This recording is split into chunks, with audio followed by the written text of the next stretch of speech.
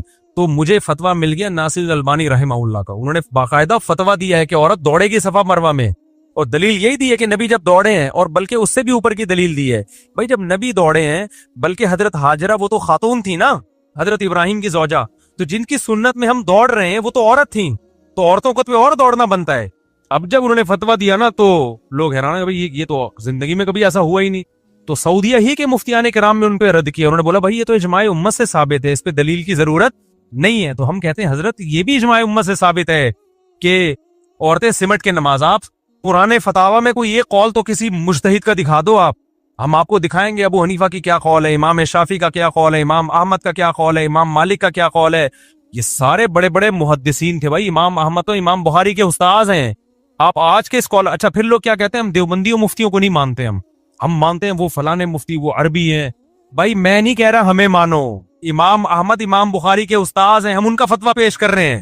کمال کی بات ہے, دیوبندیوں سے بغض میں امام ابو حنیفہ کو بھی چھوڑ دیا, امام مالک کو بھی چھوڑ دیا, امام احمد کو بھی چھوڑ دیا, امام شافعی کو بھی چھوڑ دیا, اور کسی عربی کے فتوے کو فالو کر رہے ہیں, اور لیبل کیا لگا رہے ہیں کہ دیوبندیوں کو کیا پتا, ان بر صغیر کے مولویوں کو کیا پتا. جو بھی علم حاصل کرے گا نا, وہ چاہے بر صغیر کا ہو, چاہے وہ انڈیا کا ہو, چاہے وہ بنگلہ دیش کا, اس کو سب پتا ہوگا. جو علم حاصل نہیں کرے گا وہ مکہ کے اندر بھی پیدا ہوا ہوگا نا, اس کو پتا نہیں ہوگا. تو اس لیے ملتے جلتے نام, میں نہیں کہہ رہا کسی عالم کے شان میں گستاخیاں کرنا شروع کر دیں, کسی عربی یا کسی سلفی, علماء سب ہمارے لیے قابل احترام ہے, لیکن اختلافات میں کرو گے کیا, قرآن و سنت کی اس تشریح کو مانو گے جو ان ائمہ نے تشریح کی ہے. سمجھتے ہو کہ نہیں سمجھتے؟ بار بار میں یہ مضمون اس لیے بیان کرتا ہوں, اپنا منجن بیچنے کے لیے نہیں, صرف اس لیے یہ مضمون بیان کرتا ہوں کہ قرآن و سنت کے نام پہ امت کا شیرازہ بکھر رہا ہے, امت ٹوٹ رہی ہے بے لگام اونٹ کی طرح. کبھی کوئی ادھر سے فتویٰ نکل کے آئے گا, وہ کہہ رہے قرآن و سنت, وہ کہہ رہے قرآن. ہمارے مسقط میں ایک دوست ہے, میری ان سے بڑی بحث ہوتی رہتی ہے. انہوں نے کسی عربی نا عالم کا مجھے ویڈیو بھیجی, کسی سلفی عربی عالم تھے, لال رومال, بڑے خوبصورت ماشاءاللہ. انہوں نے کسی نے مسئلہ پوچھا کہ کیا ہم پر لازم ہے کہ ایک فقہ کو ہم فالو کریں یا مجتہدین کو فالو کریں؟ انہوں نے کہا کلا, ہم صرف قرآن و سنت کے پابند ہیں. انہوں نے کہا دیکھیں کتنی مضبوط بات ہے. میں نے کہا یہ بات بہت مضبوط ہے, لیکن اس کے پیچھے یہ پیغام ہے کہ وہ قرآن و سنت کے پابند نہیں تھے, یہ ہیں باقی وہ کیا کر رہے تھے, وہ قرآن. اور میں نے کہا سعودی عرب میں جب تک فقہ حنبلی قانونی طور پر مضبوط تھا نا, سعودی عرب میں دین میں تحریف کا راستہ نہیں کھلا تھا, علماء پابند تھے. سعودیہ ہی کے بڑے عالم سے کسی نے پوچھا کہ آپ فقہ حنبلی پہ فیصلہ کیوں کرتے ہیں, قرآن و سنت پہ کیوں نہیں کرتے؟ انہوں نے کہا ایسا سوال کر رہے ہو جیسے فقہ حنبلی قرآن و سنت کے علاوہ کسی اور چیز کا نام ہے, ٹھیک ہے نا, تم ایسا احمقانہ سوال. لیکن ہوا کیا ہے, جب فقہ حنبلی کو سعودیہ میں چھوڑا گیا ہے نا, تو قرآن و سنت کے نام پہ اب کیا ہو رہا ہے, عرب ملکوں میں اب یہ ہونے لگا ہے کہ گورنمنٹ جس چیز کو حلال کرنا چاہتی ہے نا, اپنی مرضی کے مولوی لا کے قرآن و سنت کا لیبل لگا کے مارکیٹ میں چلتا کر دیا. جیسے کہ پاکستان میں تو بہت پہلے سے ہو رہا ہے. اگر پاکستان میں گورنمنٹ ایک فقہ کی پابند ہوتی ہے نا, یا ایک کی نہ ہوتی, کم از کم اس کی پابند ہوتی کہ چاروں فقہ سے خروج کرنے کی آپ کو اجازت نہیں ہے, اتنی بھی پابندی ہوتی, تو یہ جو عدالت میں قرآن و سنت کے نام پہ تحریف کا راستہ کھلا ہوا ہے, یہ راستہ نہ کھلتا. اب گورنمنٹ پتہ ہے کیا کرتی ہے, ایوب خان نے پہلے یہ کیا تھا. ایوب خان کو دوسری شادی پہ پابندی لگانی تھی, تو اس نے کیا کیا بھائی, یہاں کے مولویوں سے فتویٰ لیا, سب نے کہا بھائی حرام ہے, پابندی نہیں لگا سکتے آپ. اس نے کیا کیا, جب پابندی لگانی ہے, لبرل سیکولر حکومت بنانے, پاکستان کو ایک لبرلزم کی طرف جانا, مصر سے مولوی منگوائے. انہوں نے قرآن و سنت کو آڑا ترچھا کر کے نا فتویٰ دے دیا کہ ایکچولی ہم کیا کرنا چاہ رہے ہیں کہ دوسری پہ پابندی نہیں لگا رہے, ایکچولی اس کی کچھ حدود متعین کر رہے ہیں. اگر بے لگام چھوڑ دیا جائے لوگوں کو تو کیا ہوگا کہ ہر آدمی 4-4 8-8 لے کے گھومنا شروع کرے گا, عورتوں کے حقوق ضائع ہوں گے, یہ ہو جائے گا. ایسی لمبی چوڑی اس کی پوری تحریر ہم نے پڑھی ہے. وہ گھما کے نا, وہ جو مصر سے چند مولانا لوگ بلوائے انہوں نے, تو اس نے یوں ایکچولی اس کو یوں کر کے نا پہلی بیوی کی اجازت ضروری اور قرآن و سنت کے لیول لگا کے قانون بنا کے تھوپ دیا ہمارے اوپر. اگرچہ ہم پہ اثر, مجھ پہ تو بالکل بھی اثر نہیں ہوا, لیکن لوگوں پہ کیا کر دیا, بولو نا, تھوپ دیا. اس لیے علماء کہتے ہیں بھائی اگر لگام نہ دی نا ان لوگوں کو, لا جو صدیوں سے مرتب ہے اس کا پابند نہ بنایا, تو مولوی کو کون سنبھالے گا؟ مولویوں میں بھی تو 2 نمبر ہوتے ہیں, تو 2 نمبری کا دروازہ کم نہیں ہوگا بلکہ کھلے گا. جس مولوی کے دل میں لالچ ہوگی, اب دیکھو میں جب فتویٰ دیتا ہوں تو میں علماء کے سامنے جواب دے ہوتا ہوں کہ آپ نے نکالا کہاں سے ہے. میں کہتا ہوں قرآن و سنت سے, وہ کہتے ہیں قرآن و سنت سے تو یہ بھی نکال سکتے تھے, یہ بھی نکال سکتے تھے. تو اس پہ پہلوں نے اس کا بھی حوالہ دو کہ پہلوں نے کیا فتویٰ دیا ہے, قانون کیا ہے جو مرتب ہے. تو اس کا ریفرنس مجھے لگانا پڑے گا, ورنہ میں قرآن اور سنت کے نام پہ کچھ بھی نکال کے لوگوں کو بتاتا رہوں تو کچھ تحریف اس سے کم تھوڑی ہوگی. اس سے تحریف کیا ہو جائے گی, دروازہ چوپٹ کھل جائے گا تحریف کا. تو اب کیا کیا جو ایوب خان نے نا, وہ لا کے قرآن و سنت کا لیبل لگا کے اتنے سارے قوانین کو اوٹ پٹانگ. پھر علماء نے کہا کہ عورت جب شوہر جب مرتا ہے تو عدت بھی ہوتی ہے, 4 مہینے 10 دن ہے, طلاق ہوتی ہے, تو عورت کہیں اور نکاح نہیں کر سکتی, 3 مینسز کا آنا ضروری ہے. تو اس نے ایکچولی کر کے نا کہ قرآن نے 3 مینسز کا کہا تو 3 مینسز کے 90 دن بنتے ہیں, تو ہم نے نظم کی وجہ سے کہ لا مینجمنٹ کی وجہ سے 90 دن بنا دیے اس میں, اور پھر قرآن کی آیتوں سے ہی نکالا. اب دیکھو قرآن میں طلاق و مرتان 2 دفعہ طلاق تیسری دے دی تو اب رجوع کا حق نہیں ہے. دوسری طرف قرآن میں آتا ہے جب میاں بیوی میں جھگڑا ہو تو دونوں میں صلح کی کوشش کرو. اب اس نے 2 آیتوں کو آپس میں مکس کر دیا. جو مصر سے سیکولر قسم کے مولانا آئے تھے نا, انہوں نے کیا کیا, اب لوگ علماء سے مسئلہ پوچھتے, صحابہ تابعین سے بھی پوچھتے, تو یہ جواب ملتا جو بھی طلاق دے گا طلاق میں ریورس گیئر نہیں ہے. اس نے کیا کیا, 2 آیتوں کو مرج کر دیا کہ اصل میں قرآن یہ ایکچولی, جیسے ہم یہ سب ایکچولی کر کے نا سامنے والے کو ایسا وہ مسحور کر دیتے ہیں جادو, وہ کہتے ہیں یار علم تو کس کے پاس ہے, ان کے پاس ہے علم تو اصل میں, حالانکہ وہ پوری امت کے اجماع کے خلاف آپ آیت کی تفسیر کر رہے ہوتے. اس میں ایکچولی اور اس طرح کی چیزیں نکال دو تو بچتا ہی کچھ نہیں ہے. دلیل کی دنیا میں مضبوط نہیں ہوتا, وہ کسی صحابی کا وہ قول نہیں ہوتا. سارے صحابہ کے, 4 اماموں کے, اور جتنے بھی بڑے بڑے اسکالرز گزرے ہیں جنہوں نے دین کو سمجھا, ان کی ساری تحقیق ایک طرف ہو جاتی ہے اور یہ ایک نئی تحقیق سامنے آئی ہوتی ہے. تو علماء کیسے مانیں گے اس کو بھائی؟ پھر لوگ کہتے ہیں بھائی اگر امت اتنے عرصے سے گمراہ رہی ہے تو آج ہم کو کوئی صحیح راستہ بتا رہا ہے تو مان لو نا بھائی, یہ امت اتنے عرصے سے گمراہ رہ ہی نہیں سکتی. یہ بات ہی غلط ہے. یعنی یہ امت, نبی آخری نبی ہے, امت گمراہی پہ جمع ہوگی نہیں. قرآن و سنت نے پہلے تو اس کو ثابت کیا ہے کہ یہ بات ہی غلط ہے کہ سارے غلط تھے اور 4 آدمی صحیح ہیں, یہ ہو ہی نہیں سکتا. تو اب کیا کیا ایکچولی کر کے نا, انہوں نے کیا کیا, قرآن کی 2 آیتوں کو ملا دیا آپس میں. ایک طرف قرآن میں آتا ہے وَإِنْ خِفْتُمْ شِقَاقَ بَيْنِهِمَا فَابْعَثُوا حَكَمًا مِّنْ أَهْلِهِ وَحَكَمًا مِّنْ أَهْلِهَا. میاں بیوی میں جھگڑا ہو جائے تو دونوں کی طرف حکمین آئیں گے, فیصلہ کریں گے, صلح صفائی کریں گے. انہوں نے کیا کیا, انہوں نے کہا دھڑ دھڑ طلاقوں کا نظام ہے نا, یہ طلاقیں دے دی, یہ شریعت میں ہے ہی نہیں, لہذا دے بھی دیں تو اس کا کوئی اعتبار نہیں.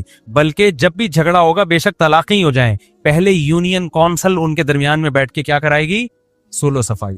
دونوں آیتوں کو آپس میں کیا کر, حالانکہ وہ ایک الگ آیت ہے, وہ طلاق سے پہلے کے بارے میں ہے, لیکن صاف الفاظ نہیں لکھے ہوئے کہ طلاق سے پہلے یہ کرنا ہے. کیونکہ یہ تو کامن سینس کی بات ہے نا کہ جھگڑا جب ہوگا تو صلح جب بھی ہوگی نا جب وہ میاں بیوی ہوں. طلاق کے بعد تو میاں بیوی رہے نہیں ہے, وہ یہ تو کامن سینس کی بات تھی. تو ایسی سینس کی باتیں کامن سینس کی قرآن تھوڑی ان کو بار بار ہائی لائٹ کرے گا.